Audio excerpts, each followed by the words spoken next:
Boa noite, pessoal. Só passando para informar que esse vai ser o nosso último assunto que iremos trabalhar.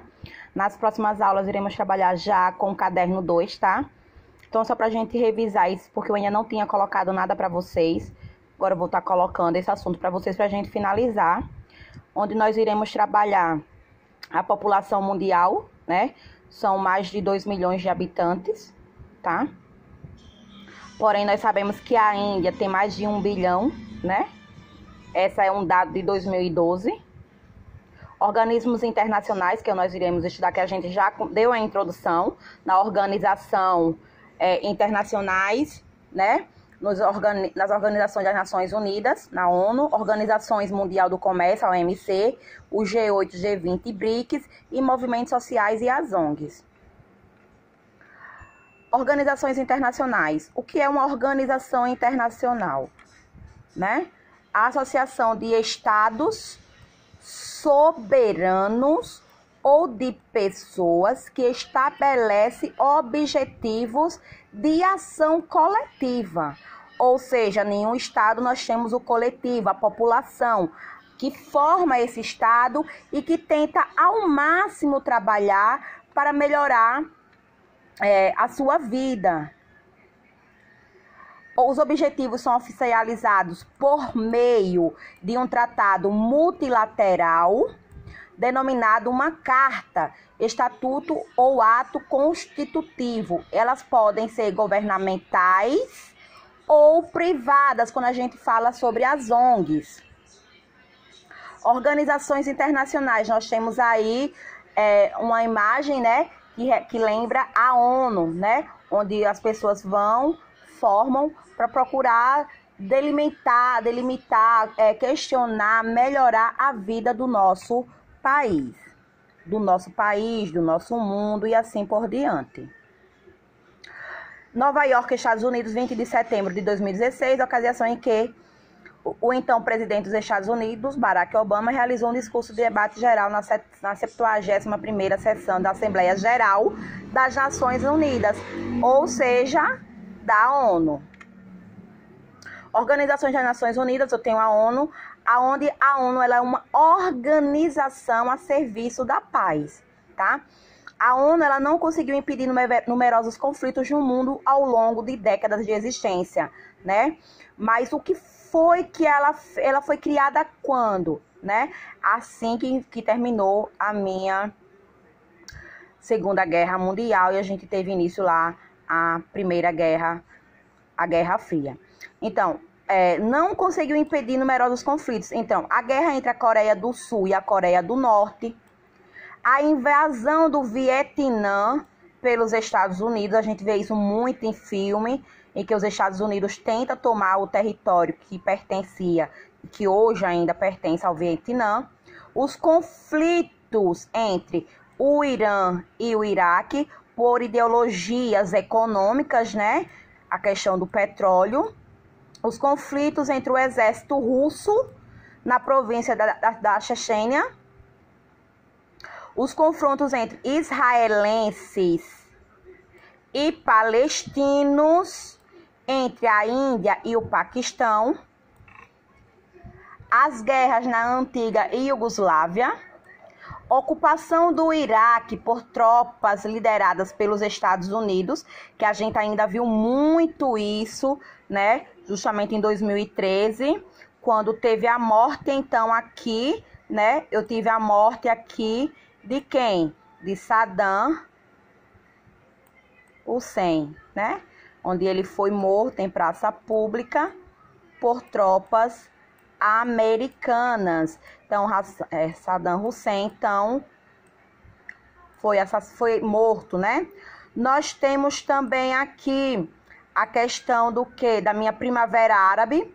São lutas populares para a derrubada de ditadores, onde a maioria já conseguiu, porém, nós temos ainda a Síria aqui, né?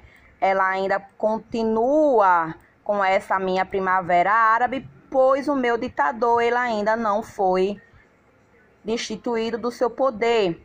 Ela foi iniciada na Tunísia. Eu não vou estar repetindo isso porque vocês irão estudar isso aqui, tá? Então, aqui na minha Tunísia, foi onde se iniciou a minha Primavera Árabe, certo? Mas, porém, isso vocês vão estudar quando a gente estiver trabalhando justamente a Primavera Árabe. A Guerra da Síria, tá? Também são conflitos que a ONU, ela não conseguiu impedir. Eu tenho aqui a minha OMC, que é a Organização Mundial do Comércio. Ela é o organismo responsável por fiscalizar e incentivar a liberação do comércio global, tá? Eu tenho ele aqui, que é justamente em Genebra, na Suíça. A OMC tem a função de coordenar e administrar os acordos entre comércio, tá? Entre as nações, em questões de compras de mercadorias, valores estipulados, alguns acordos que podem facilitar essas, por exemplo, um exemplo, Estados Unidos e China. A organização, continuando aí, ela é integrada por 164 países, né? Monitora políticas comerciais e soluciona possíveis disputas entre esses membros. Então, nós tivemos aqui no ano passado essas disputas entre Estados Unidos e a China, onde Estados Unidos fazia embargos comerciais e a China fazia também o dela, prejudicando a economia mundial. A organização aí continua. Ela age como um tribunal internacional do comércio, tendo o poder de impor penalidades tarifárias aos países considerados infratores. Nós temos um exemplo desse no Irã. Ele sofre bastantes embargos. O protecionismo livre comércio, nos últimos anos, os países ricos perceberam que a nação de fato beneficiada pela abertura econômica foi quem? A China. A China se tornou a segunda maior economia mundial. Associada à mão de obra barata, lembra quando eu falei, a gente fez aquele trabalho, e câmbio equilibrado, dinheiro, o país obteve a substância ao crescimento de sua economia nos últimos anos. Lembra quando a gente fez aquele trabalho lá, né? Vocês trabalharam muito a questão da China. Como resultado, não só a China, como também outras nações de renda média tornaram-se fortes concorrentes dos países ricos na produção de manufaturados, da minha matéria-prima transformado em produto. O desafio de retornar e conduzir as negociações rodada Doha está nas mãos do diplomata brasileiro Roberto de Carvalho Azevedo, eleito diretor-geral da OMC. Então, isso quer dizer que o Brasil está lá também. Considerado grande especialista em negociações comerciais, ele é o primeiro latino-americano a chefiar esse cargo. Nós entramos, então, aqui no G8, no G20, no BRICS, né? E novo aqui.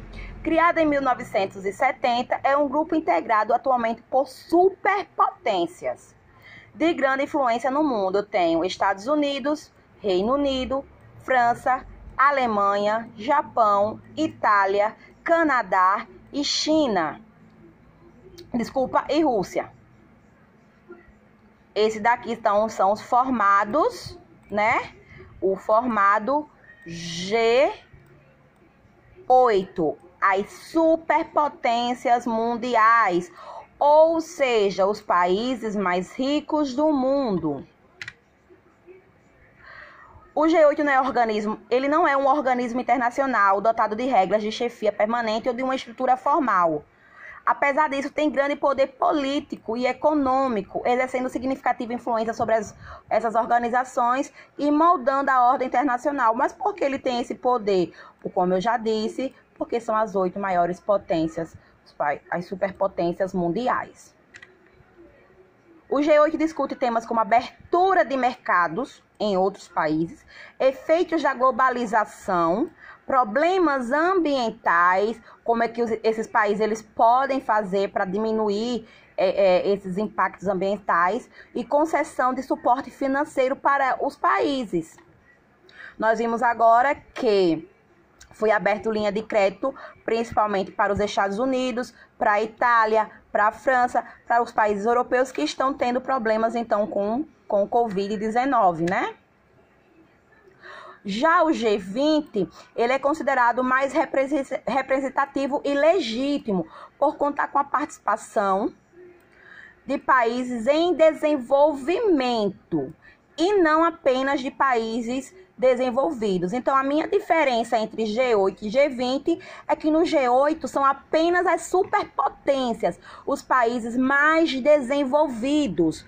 Já no meu G20 eu tenho uma abertura maior. Então, eu tenho aqui Argentina, Austrália, Brasil, Canadá, China. China não entra no G8 porque ela tem uma economia emergente, ela está crescendo. O que facilitou que a China se desenvolvesse foi a OMC. A França, a Alemanha, a Índia, a Indonésia, a Itália, Japão, México, Rússia, Arábia Saudita, África do Sul, Coreia do Sul, Turquia, os Estados Unidos e a Europa. São os países, então, que formam o meu G20. Os seus objetivos são coordenação política entre seus membros a lançar ou alcançar a estabilidade econômica mundial, regulamentação financeira direcionada à prevenção de futuras crises, minimização e riscos para os países do seu grupo. Lembra quando eu falei para vocês que eles estão eles estão liberando crédito para esses países que estão sofrendo com o Covid-19, principalmente os países europeus. Movimentos sociais e ONGs. Nós temos aqui o que são as ONGs. São as organizações não governamentais. Ou seja, eu não tenho o apoio de quem? Do governo. Eu não tenho o apoio de quem? Do Estado. São não governamentais. São as pessoas, então, que ajudam com doações, com serviços de prestação de serviços sem remuneração, em alguns casos. É um conjunto de atividades, espontâneas, não governamentais e não lucrativas, de interesse público, realizadas em benefício geral da sociedade. Por exemplo, elas atuam muito em locais onde tem países subdesenvolvidos, por exemplo, nas comunidades de São Paulo, do Rio de Janeiro, elas criam programas que ajudem as crianças ou os adolescentes a não entrarem no caminho da marginalidade, com oficinas de teatro, de informática, de música e assim por diante. Cursos técnicos, é um conjunto de atividades espontâneas não governamentais, tá? Desenvolve-se independente dos demais setores, inspiram e serem-se no que se denomina o terceiro setor. Movimentos sociais e ONGs, aqui eu tenho como eu já falei para vocês, a Primavera Árabe, tá? Que ela ocorreu na Tunísia, aqui são manifestantes no Egito, querendo tirar o seu ditador do poder, onde essa Primavera Árabe era um comerciante. Ela aconteceu porque foi por conta que teve um comerciante que ele sofreu abusos, de poder dos policiais. O que foi que ele fez em questão para protestar em praça pública? Ele tocou fogo em seu corpo, gerando assim a essa instabilidade chamada de Primavera Árabe. Bom, espero que vocês tenham gostado, tá? Esse é o primeiro vídeo. Nas próximas aulas vou trabalhar outros assuntos com vocês. Fiquem ligados que também vão ter atividades para vocês e links para vocês poderem assistir esse vídeo.